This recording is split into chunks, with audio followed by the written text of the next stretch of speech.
There has been a lot of big news since last time we got together. Let's start, though, with all that rain we had, the impact it had on roads and bridges and other infrastructure.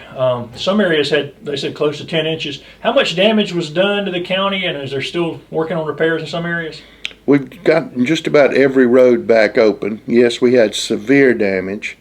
When you continuously have 100-year floods, in the space of a year, you're going to have damage.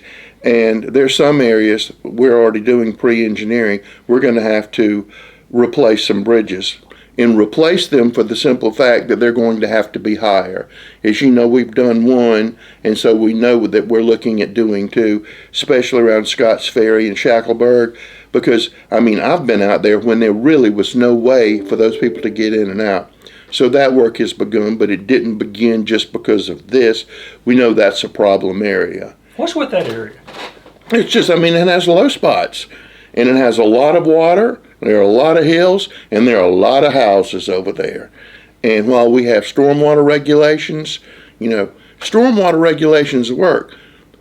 And we have council people now looking to increase stormwater regulations because they were built before monsoons occurred in this area. I mean, in some areas of the county, within 24 hours, we had 10 inches of rain.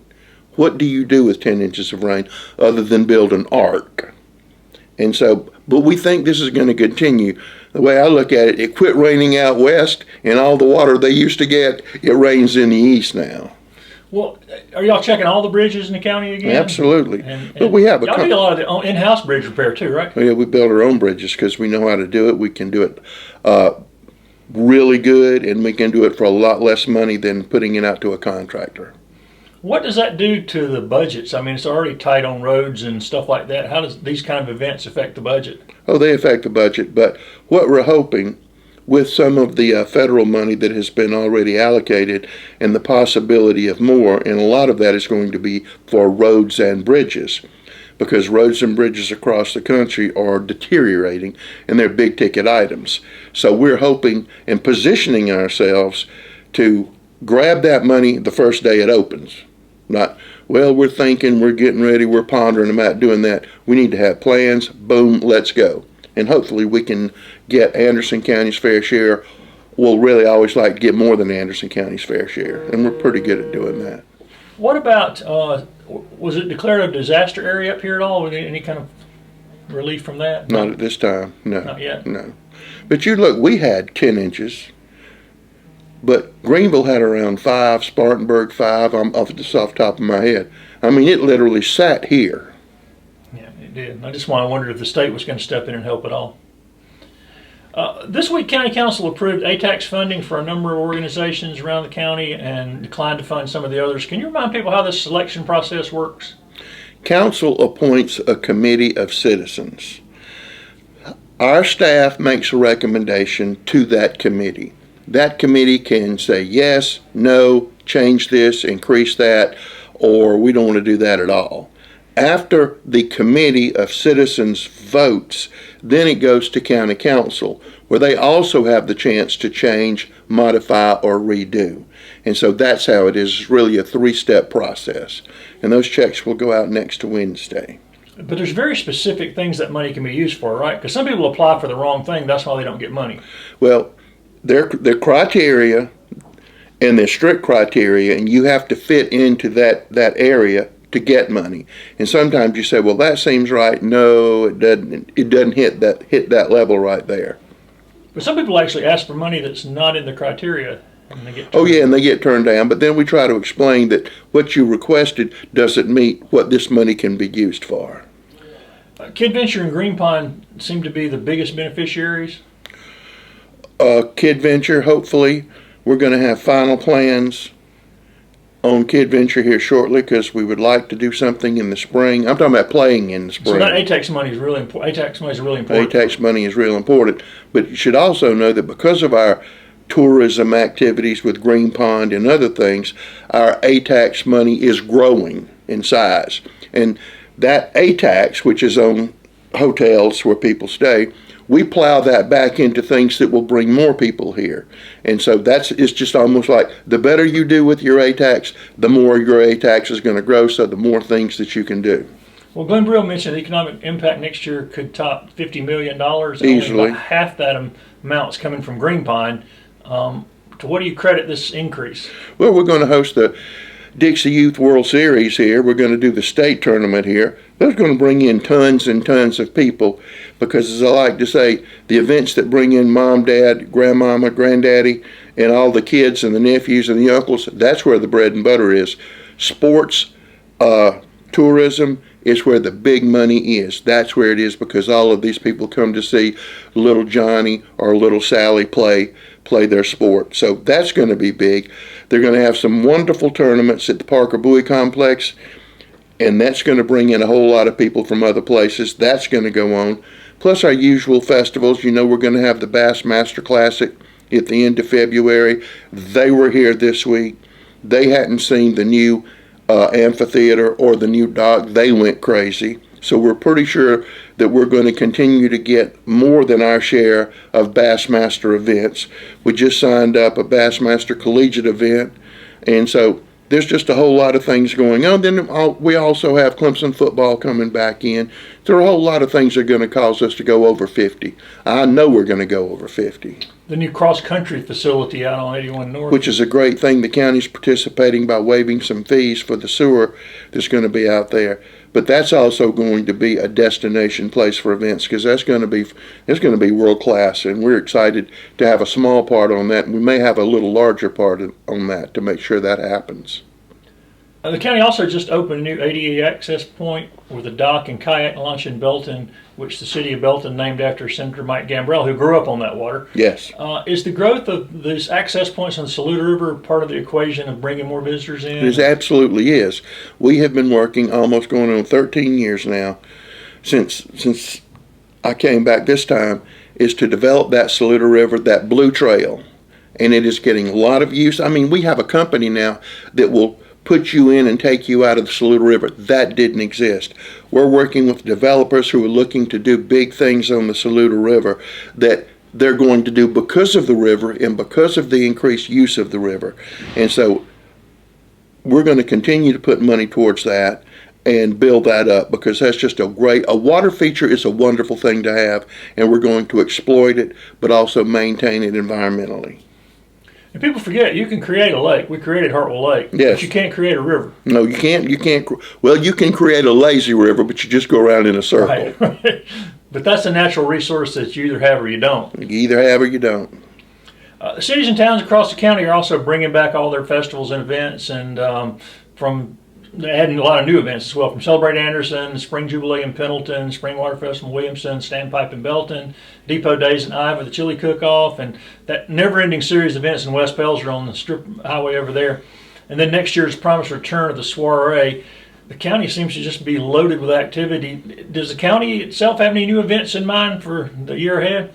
We're looking at some new events out at the Civic Center. We're also looking at some events out at Green Pond to increase the public's knowledge that Green Pond is the world's premier fishing facility, but it's also a park where you can go and walk and enjoy the view. You can walk out on the dock, you can carry a cane pole and fish, or you can just walk around. You can have a good time. The views are great.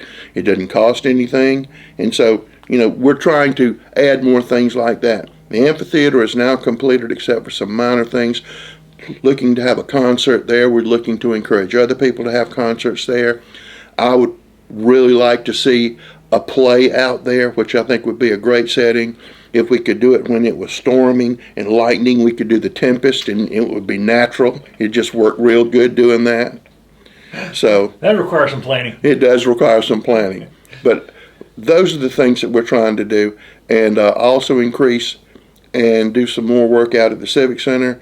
We're working on Dolly Cooper right now. The thing I'm particularly excited about is our new project in Humlin Park to promote soccer and basketball and other sports. They're under construction right now. We had the opening of the Anderson Paws Dog Park and Event Center, which I can't stress enough, that you can go out there and take your dog, you can go take yourself, you can go to the amphitheater. There's a whole lot of things that you can do there, and that is now open, and the public should take advantage of it.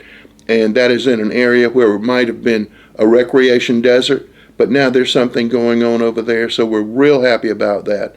We think it's going to increase adoptions. It's going to increase and provide people a safe place to go and play with their dogs. And again, this Saturday, out at Paws, we're having the big Halloween event. We're giving away free candy. That starts at 5. But there'll be a whole lot of activity at Paws this week.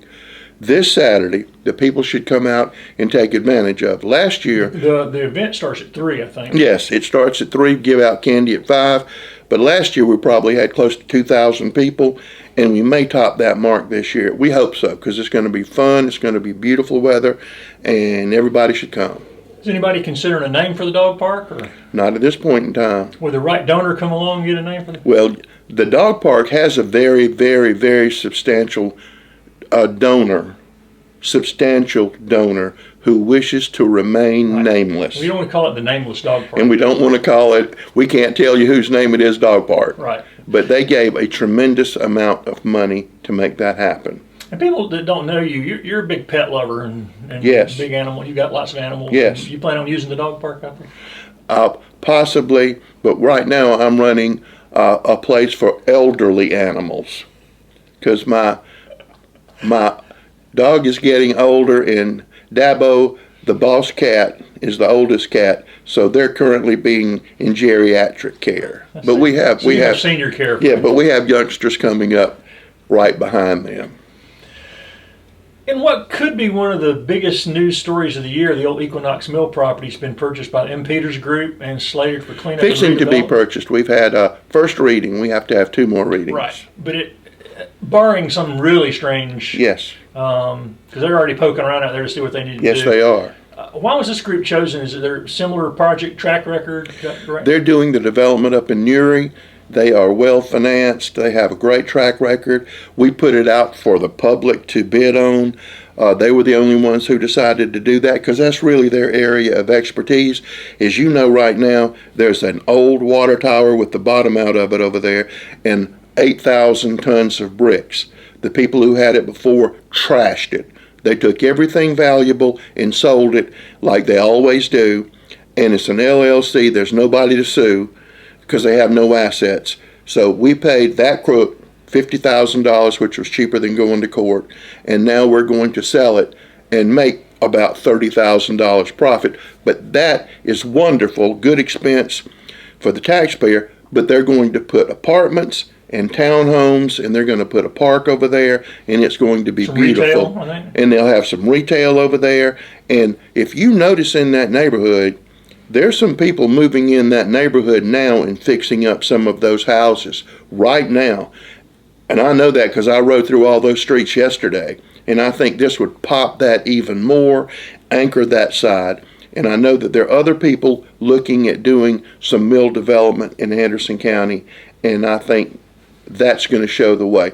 But also we're trying to carry groups to Honeypath, carrying groups to Pendleton, in the old Pendleton oil mill, and we've been successful in helping people in Pelzer, very helpful there, and helped them every way we could, and that's going to come to fruition. But we want every old mill site to be turned into something productive. The one here, let's back up to Equinox and we'll get to I was getting to the other two, has been a source of fires and crime and all sorts of other problems in addition to just being an eyesore. Yes. So getting it cleaned up, even if somebody just cleaned it up, you'd be on. We're ahead of the game if they just clean it up. But to clean it up themselves and to put all this development there is a wonderful thing. And a private entity can do it far cheaper than you guys could. They can do it a lot quicker and for less money, and they can run. And they're going to run because they're not doing this because this is a public service. They're going to make money, and that's good. We want them to make money. And we want to have that cleaned up so it's the best of both worlds. It's also the most natural geographical property for expanding downtown. Absolutely. Because it's the lay of the land's good, and it's connected really well. It's the natural place for downtown. You mentioned Pelzer. They're doing something already repurposing that historic mill site with housing and retail and a senior citizen and all kinds of stuff. And restaurant. Restaurant. That's right. Restaurant from somebody from New York City. Yep. That has a well. They have a restaurant in New York City, Right. but they're going to open one in Pelzer, in the old Pelzer office building. Right. It's going to be great. Gluten-free donuts. That's going to be something that people may drive for, I think. Well, New York City gluten-free donuts. well, you go ahead. Yeah. I'll just have the regular. Yeah. Didn't have that in your family. No, I eat extra gluten. And then Pendleton hadn't decided what they're going to do over the year, but that's been an eyesore forever down there. But now there is a company, a private company, tearing the old oil mill down. Right. And so there's actually something happening That's the there. most organized deconstruction I've ever seen. I'm telling you. they're packing everything up tightly in trucks. I mean, they're not wasting anything. This is not the first time they've done this. Right. They have it down to a science. Right. Some of the things that we're talking about connecting the county, walking trails are a keen part of any of the town plans. Is there any progress on the trail between Pendleton, Anderson, Clemson, that thing?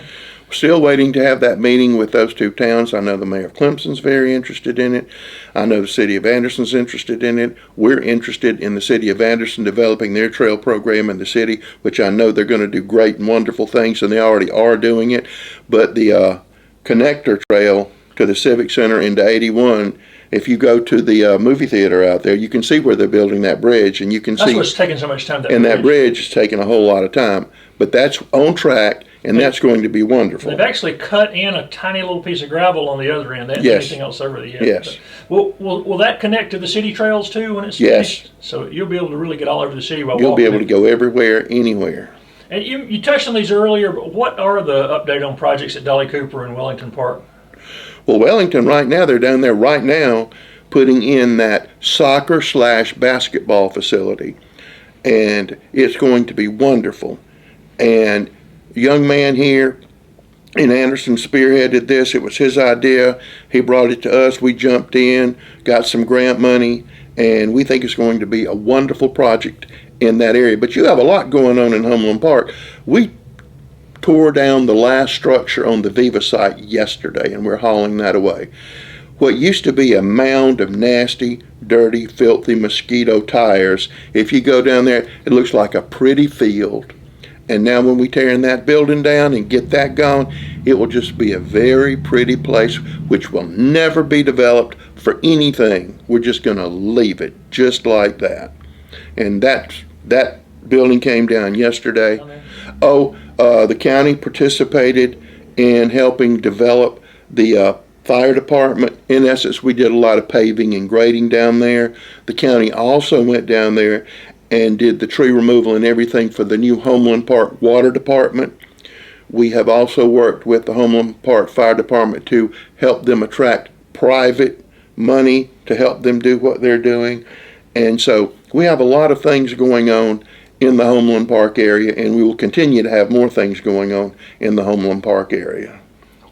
I just mentioned today that our demolition, we're doing demolition right now. As a matter of fact, we're tearing 2 houses down in Honea Path today. Then they will be moving into this area around the Anderson area, but it's really countywide doing demolition. And as I know, people are tired of me saying, but people love us to demolish houses better than they like anything else the county does. That's a long, slow process, though, isn't it? It is, because if it has asbestos, you have to test for asbestos, then you have to have it removed, and they've just tightened the rules down on how you do it, and I think that's all good.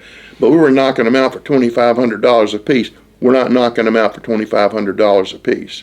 And there's always a backlog of structures that we are trying to tear down. And that changes the face of neighborhoods pretty quickly once you get those out of there, right? Let's go back over to where we were talking about Equinox.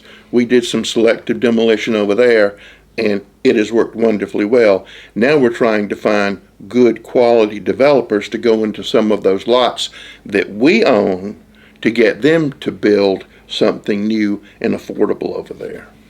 Yeah, is that one of those places that eventually there'd be room for some tiny houses or something more innovative? Or very possible. I mean, yesterday there was one over there. It was a little bit larger than a tiny house, but it was absolutely gorgeous. I mean, it was beautiful. And there's some houses over there that were tiny houses before tiny houses were cool too. So that's where you could afford to live. Yeah, but we're working with a lot of different groups on housing in Anderson County, because as we talked last time, the average cost of a 1-bedroom apartment in Anderson's $1,400. That's 1 bedroom, $1,400 a month. Even though our wages are going up, we're around $21 an hour, and I'm hoping that today is Thursday, that I'll have an announcement. Anderson County will have an announcement council will have an announcement of 500 new jobs today. I'm hoping that comes out today. It would be wonderful and amazing. But, you know, we've had a bunch of announcements in the last week. I'm going to get to that in a minute. The new airport terminal was also met with news of a new charter air service. Yes. For the first time in a long time we've got Yes. that. Why is that important to the Anderson Regional Airport? Well, if you want to go somewhere, you can go out there and get that charter and go where you want to go. Before that, no. You had to go to another airport. And that fellow moved here. He moved from the Clemson Airport. He loves it. So now we have charter flight service there, which is wonderful. We have a private mechanic doing aviation-related repairs. We have a jam-up flight school out there, which is going great guns. And we have some other exciting developments that are going to take place out there. That airport has never functioned this well, and it's going to continue to grow and continue to bring more people and more business into Anderson County. But that charter was big. And also, Dr. Hunt is the doctor. You can get your flight physical out there, all at the brand new Anderson County Airport Terminal. And they're all bragging on the terminal, and he was talking about that. But people forget, somebody asked me about the charter. While it sounds expensive, if you had business people who needed to get somewhere and back quickly, it's not. No. If you've got 3 lawyers who have $400 an hour billable hours and need to be to Charleston and back, if they drive down there and back, it's going to cost them more than chartering a plane. Yeah, but it also saves a whole lot of time. And like you said, if you're charging $500 an hour, you know, you might want to use that. What role do all these events we're talking about, an up-to-date airport, improving our parks, walking trails, cleaning up at these old mill sites, ADA accessibility and facilities, how does that help when you guys go out to do economic development? Nobody wants to live in a bad, horrible place. They just don't. They want something to do. They want something to do. And, I mean, what's going on downtown with the new brewery opening up there and the plaza project they're doing, that makes everything easier because people want to go where they can have fun and have recreation opportunities. We've already talked about we can't build pickleball courts fast enough. We're currently looking at Hurricane Springs to put a pickleball court there. We've got those at the Civic Center. We provided some assistance, but town of Williamston did it with their pickleball courts, and other places in the county are looking to do it. Other towns are looking to do it. So all of that adds to the quality of life. In these days, quality of life. We don't need anybody who wants to come in here and pay no money and not provide anything for the citizens. That doesn't make any sense. And we don't have to do that anymore. We can be selective and picky because they want to come here. And you mentioned earlier, speaking of economic development, and recent announcements include Plastic Omnium, $17 million, 76 jobs. Glenraven, $70 million, 135 jobs. And there's some other announcements. Pregis? Yeah. Pregis, yeah. 130? 130, yeah. And also notice the county is assisting with a lot of job fairs to try to help fill these positions. Absolutely. We have a job fair going on today. We'll continue to have job fairs. Again, thank Terry Gilstrap for inventing the drive-through job fair when we had COVID. But we continue to do that. And people don't want to hear it. But after a company comes here, we stay with them day in, day out. And we'd love nothing better to help homegrown companies, but we want to help our new friends because a lot of them have been here so long now, people think they're homegrown companies. But it's important for us to work with them to help them. And our new Uber project is about to get underway, where we will provide a ride to get you back in. If somebody offers you a job, we will guarantee you that you can get you there for 2 weeks, maybe even longer. But we're trying to be innovative and do things that haven't been done.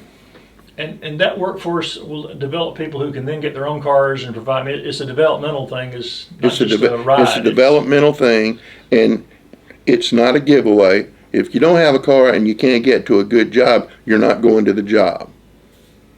Especially shift workers. Especially shift workers. Can't catch the bus. You can't run. You can't have 75,000 buses individually going to each place.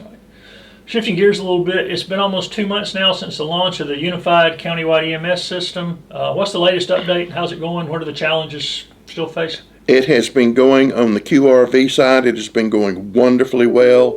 Our subcontractor Priority, they're doing well. Are there bumps and hurdles? But right now, we're so far ahead of where I thought we would be, and we have really good response times, and we're providing really good care, and council monitors that situation almost daily. I mean, they're watching it daily.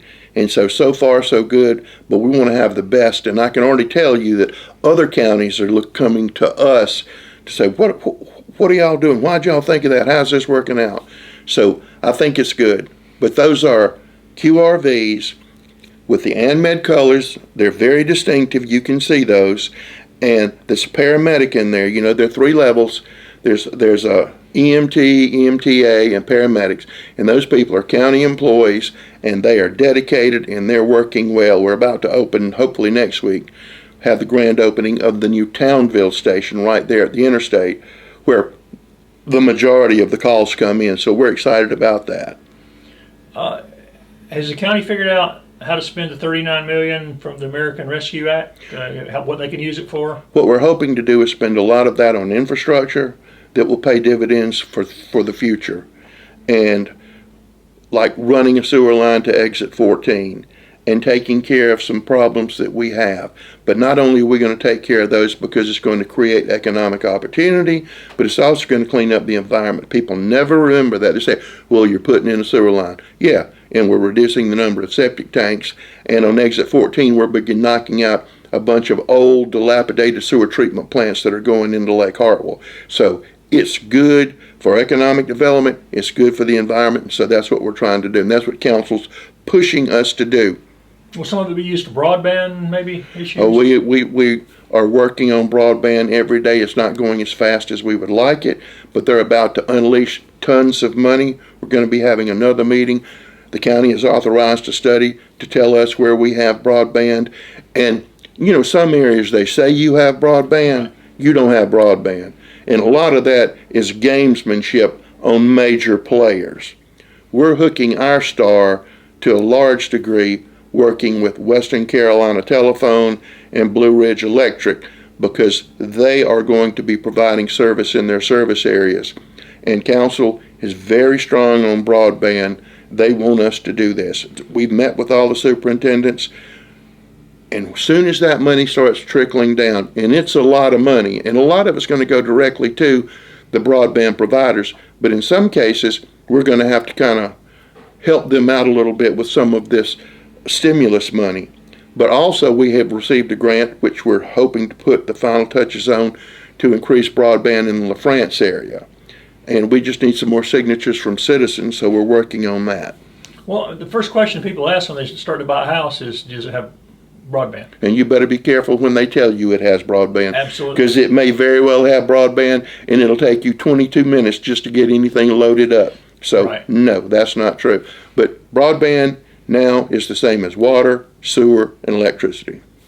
And speaking of housing, the council had a long discussion the other night about zoning and development, and what can the county do to guide reasonable development? Council's already done a lot of things about controlling growth on private roads. They've ratcheted down the restrictions. They have done a number of things to do that. There's also now a push to review stormwater. Stormwater, as we talked earlier, was designed for one thing, one level of rain. That's increased, so we're looking at that. I can promise you that council is dealing with stormwater and land use issues every day. And it's not like they weren't thinking about this a long time ago, but as you know, some parts of the county are zoned. And to become zoned in Anderson County, a petition from citizens has to be originated, and then it goes for a vote, and they vote up or down on whether they want to be zoned. And so parts of the county are zoned, some parts aren't zoned. And you and I remember back far enough where that was an issue where you're not going to zone me no matter what. You're not going to zone me no matter vote what. For anything as long as you didn't zone. Look, when they tried to get countywide zoning through for the last 30 years in some way. Well, when I was here the first time, then we first got the first land use regulations. You thought we had introduced communism to Anderson County. Now people say, well, thank goodness we at least got land use regulations. But now some areas want zoning now, and some still don't want zoning. This is a large county. It's a diverse county. What people want in one part of the county may be diametrically opposed to what they want in an agricultural area of the county. So it's a challenge. As the population changes and people move here, most people are moving here from places where things are zoned for housing, for residential, and they don't want to be put into places where they're going to be potentially next to a, something they're not. Well, there's always been a strange karma. The people usually who've cursed about zoning, then the junkyard moves in next door and they say, what are you going to do about it? Right. Well, and again, I'll be with those people tonight because I'm speaking to Anderson by choice again tonight. So I'll be with around 200 people who moved here from other places. There's a lot of confusion in the community about redistricting that's coming up. How does it work on a county level? How does it work on a state level? Who's redrawing those lines? On the state level, the state draws those lines for the Senate and the House. Federal people have their own people drawing their lines, but they're not drawing their lines. It's based on population. And then we still haven't received the definitive number, but we're probably may have it today on what we can do, and then we work to draw those lines. So, and it's based really on where population is, where people move to and where they're not. And there's criteria that you have to follow. You just can't say, well, I think I want that over there. Well, you just can't do that. So it's very specific. And how quickly could it be drawn in time for the 22 elections? Well, has to be? It has to be. Bona fide has to be. That's not an option. But remember, they had trouble with the census, which is delaying everything. So we won't know how much it will affect county council till you get the final Well, I can Councilman Davis in the Powdersville area, his district is growing so fast that we know geographically that will shrink up.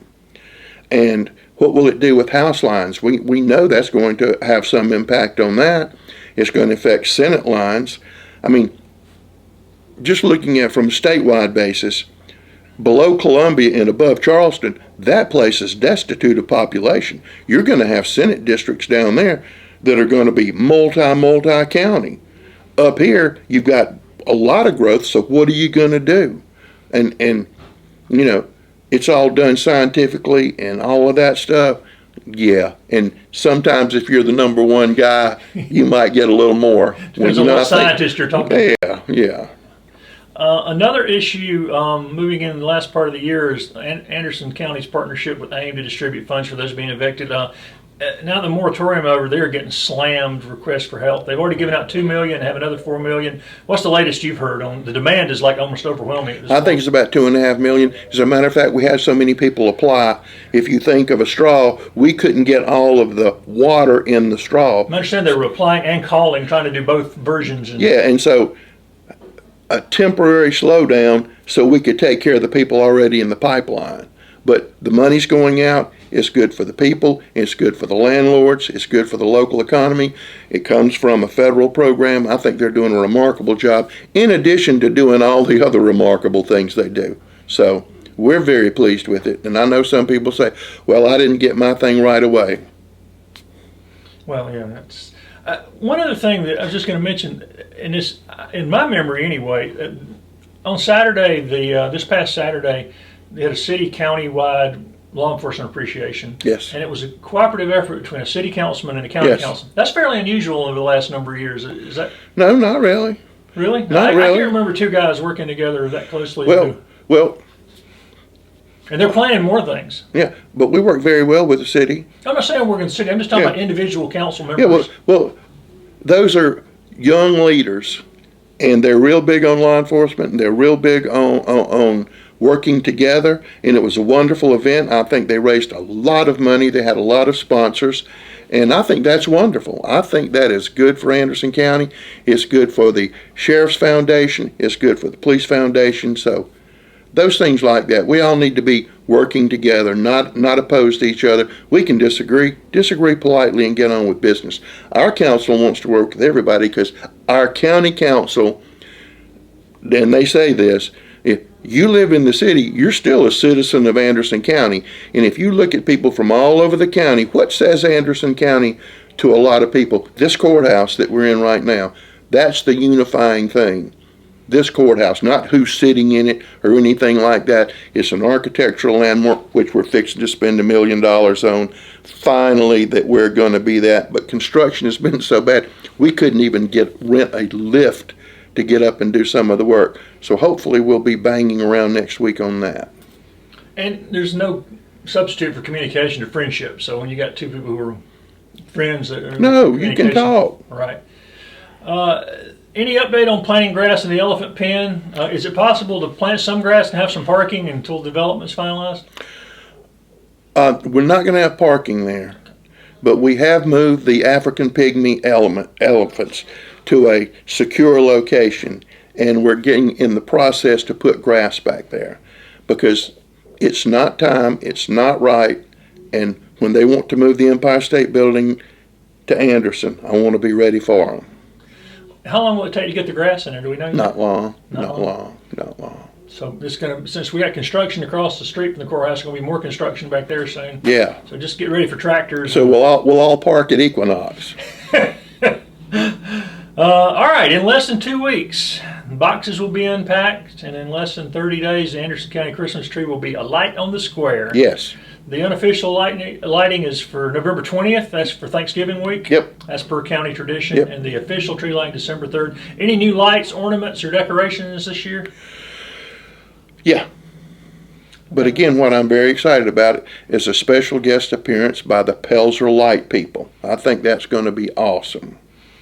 How often are they going to be coming down? I wish they'd come every day, but They've got their own. But they've got their own thing and they've got their own following. I'm just glad they're giving us a little bit. We'll let everybody know when the Pelzer Light people Absolutely. are going to be here. And the tree will be over 41 feet. Is that still the plan? So that means that the current pace in about 9 years will surpass in New York City's Rockefeller Plaza tree. That's the goal. If you and I are still here. Yes. When will the county begin playing Christmas music from the clock tower? Probably right after Thanksgiving. And then we might do it before Thanksgiving. I think it families would that be are home. nice, crank it up that Thursday. the families that are home for Thanksgiving. Yes. And then finally, the actual official harbinger of the Christmas season is Santa appearing in your window. That's the real bellwether. When is that going to happen? December the 1st. So that's a December 1st tradition. Yes. Santa Claus goes up.